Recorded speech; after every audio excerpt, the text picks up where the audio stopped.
Let me just introduce to all of you the breakout moderators, because you may have been in the other session. So we have Dr. Angelica Küpper here, breakout moderator in this room. She's a medical doctor from education, but actually she's a CEO of an investment company focusing on pharmaceuticals and real estate. Angelica is also a relative of Peter Drucker, and since yesterday she is the chair of the European Advisory Board of the Drucker Society. So just so you know her background. And the other breakout moderator, Stefan Stern, he is here, right? Stefan, I think many may know him from his Financial Times time when he was management writer and columnist in the Financial Times. We miss him there, I must say, but he's still writing articles. He's now working with Edelman as a director of strategy, but from time to time he's writing columns in other papers, and I can only recommend them to read them. We are tweeting them, by the way. Yeah, if you want to follow these things, get on Twitter.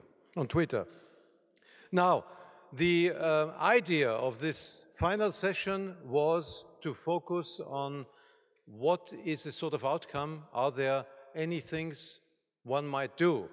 It's an almost impossible task if you have discussions in a big group to have a clear focus on outcomes, but let's give it a try. If there are things which came out, on the one hand from the plenary session, from the previous session, and from the breakouts, which could be viewed as starting points for specific actions. I wanted to mention at this point only that a lot will be documented, also what happened in the breakout sessions, because we have a group of students here from Wake Forest University with their professor. I mean, the students, can you raise your hand? We will see if you are still here. Okay, yeah, you can see. They are here. They are participating in the conference. At the same time, they are taking notes, and there will be reports, a report which is overseen by the professor of this group, Paige West. Are you here, Paige? Yes, okay, so just so you know, everything will be documented. Now, I would suggest we start maybe with a group with Stefan Stern about your feedback, and then move to Angelica, and then to the other panel members. Okay. Thank you very much, Richard. This is not only an almost impossible task, it is an impossible task. But let me say that very much against his will, Adrian was forced to offer a clear and decisive view on shared value. And I think it's fair to say that you're skeptical about businesses taking on social problems as an issue, that it could actually distract them from the task of being profitable and staying in business and innovating. Peter introduced us to the Swiss Dialogue, which is a very interesting social model to consider the role of business in society, emphasizing that business operates in ambiguous situations and that judgment is required, and that the mere legal compliance may not be necessarily sufficient for business to perform at its best, most effectively and most responsibly. We had a good discussion. We got into civic society. Is there such a thing as society? Why is business different from society? I must hark back to Charles's opening comments when he talked about the 17th floor of the Shell building and seeing the people. You'll remember that great Viennese film, if I can call it that, The Third Man, where Harry Lime is in the Riesenrad, the big wheel, and he says to his friend, look at those dots down there. You remember this chilling scene where he reduces people simply to dots as financial transactions. Well, the Swiss Dialogue involves all the dots. It joins the dots in that conversation. Some objections to the floor about the entire public sector being regarded as a den of inefficiency and waste. And indeed, I suppose we probably all have private sector examples of organizations that are not necessarily entirely effective. And a tension in the room, I think, between those who feel that shared value really does mean something substantial and different, distinct from CSR, or whether there is a danger of it blurring into traditional, that deadly phrase, the CSR initiative, where, as Peter said, in fact, you are conducting business as usual in most of the world and in most units, and you add on something nice about planting trees or something like that. So there's a desire, I think, in the room to establish why shared value might be and could be different in practical terms. Well done. Yeah? Well done. It's accepted by my panelists. Yeah. Should we also? Oh, we'll have the next Get up because I need some help of the chart. So we had a discussion in our group about how to shape the future. Obviously, time was much too short, and we were spread here and couldn't get as deep as we wanted, but I'll try to summarize the most important results. I, at the end of the discussion, tried to find a consensus, which is what Peter Drucker said, and everyone agreed, there was no opponent, that it's still valid that companies need to do profits, to have profits in order to create value and support society with jobs and products and so on.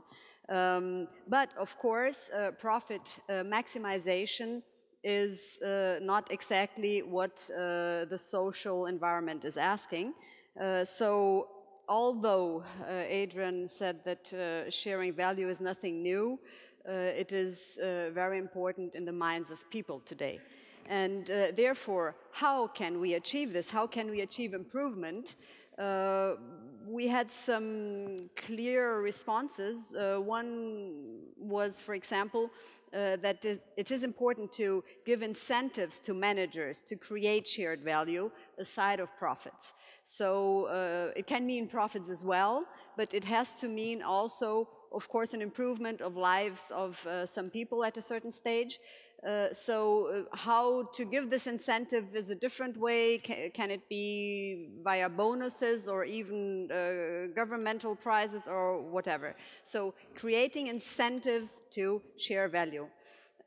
Also, very important seems to be the communication with the public, with the civil society, which, as already Georg from GE said, probably is not enough. The society, at least in developed countries, but also in emerging markets, being more and more educated, is asking more questions. So probably companies should be very open about the fact that they need to do profit. This is very important. One very important outcome is that education regarding profits, shared value, should start earlier, not only at universities, but at schools already. This is a way of perhaps achieving better results in the cooperation between companies and society, managers and society. Also, we talked about the cooperation between companies and NGOs, which on one hand can be seen as very critical, because what is then the points of NGOs and not-for-profit organizations if now they are cooperating with companies? But on the other side, it may be an improvement because finally they are being heard. Last but not least, I would like to say that GE started with a program of transformation with Eco-Imagination 7 years ago. So all this, of course, takes time. So if we go home and say, okay, what can we do differently on Monday? We have to know that it will not change from one day to another. So it's very important to stick to what we decided to do. And as I said, last but not least, Georg put it, it's very important to be a bit more optimistic about the future. I think we should not always see it too negative. Thank you.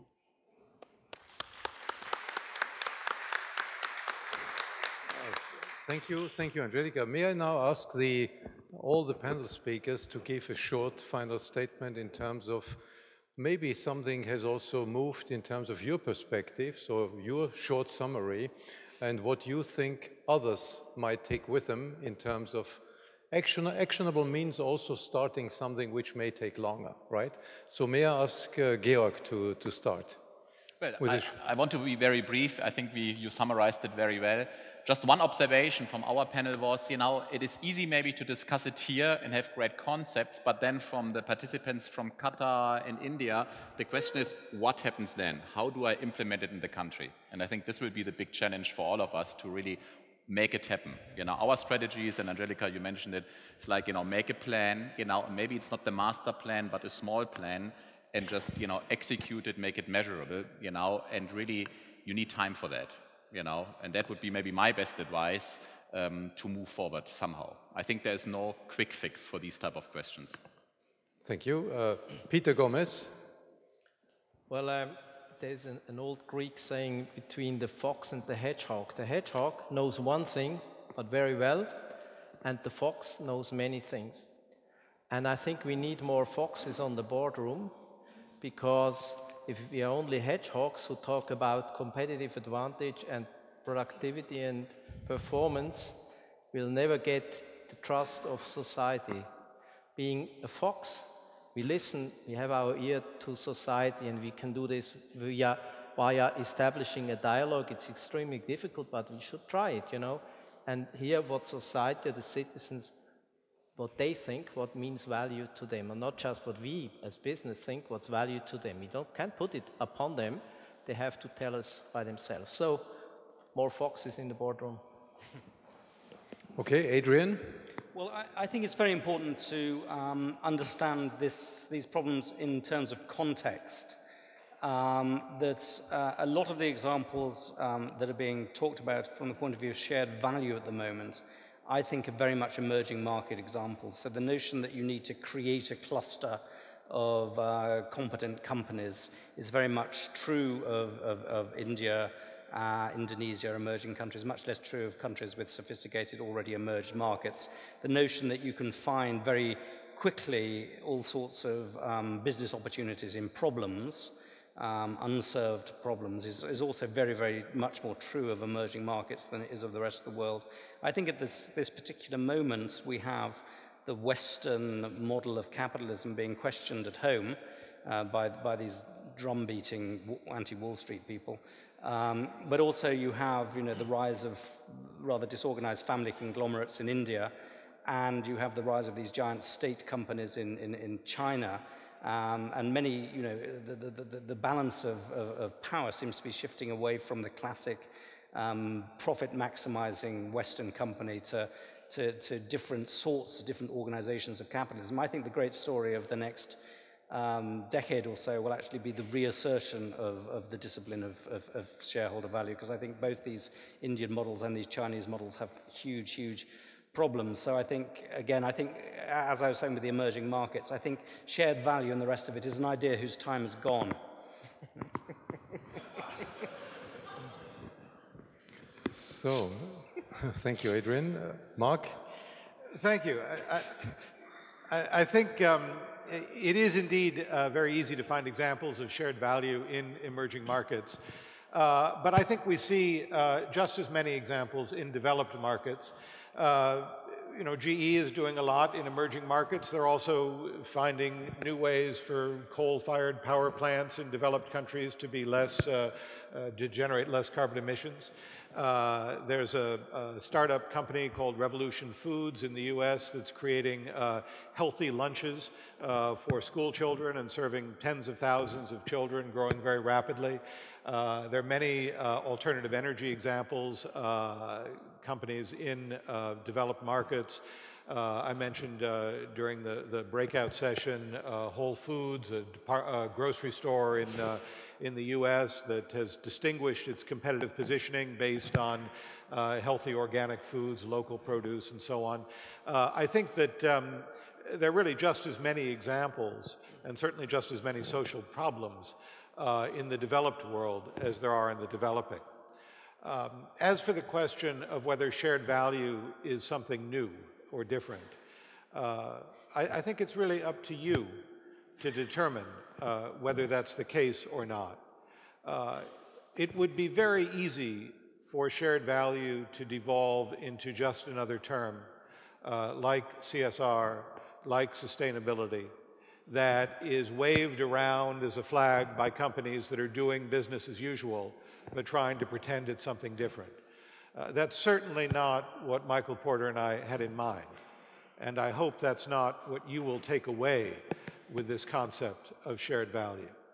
You know, when GE is creating 100 new products that are reaching people who didn't have access to healthcare products before at affordable prices, when Novartis is reaching a population of 42 million people, when Revolution Foods is providing tens of thousands of lunches every day to kids in the US that are healthier foods, these are real things that are happening on the ground. And when we've gone in and worked with companies, when we've talked to senior management about shared value and done workshops, they haven't said this is business as usual. They've really said, I've never thought about this before. And when we've talked to CEOs who have tried to turn their company into a shared value-oriented company, they've told us how hard it is to persuade people throughout the company that, yes, we want you to think about the social issues. We want you to think about and measure and report on the social impacts you're having as part of your core business strategy and plan. People have said that's a very different thing. So even though companies have been creating shared value in different ways all along, I believe that bringing attention to it, making it intentional rather than inadvertent, changes how companies operate. And if we can really get companies to focus in on the opportunities for them in solving social problems, we can make tremendous progress that we have not been able to make before. And so I hope that you will make the choice to say that for you, shared value will be something intentional, will be something different, will cause you, whether a company, a government, or an NGO, will cause you to try some things and think about things you haven't thought about before. Because if you do, we can really have a tremendous positive impact. Thank you.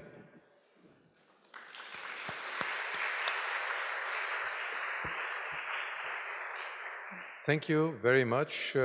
Thanks to all speakers and all participants in this discussion and in this panel. It's of course impossible to summarize now everything that was said. I would just like to add one aspect which was discussed, but which I think when it goes to reality, it's very important. If you look inside companies, how shared value is embedded in their strategic and operational process.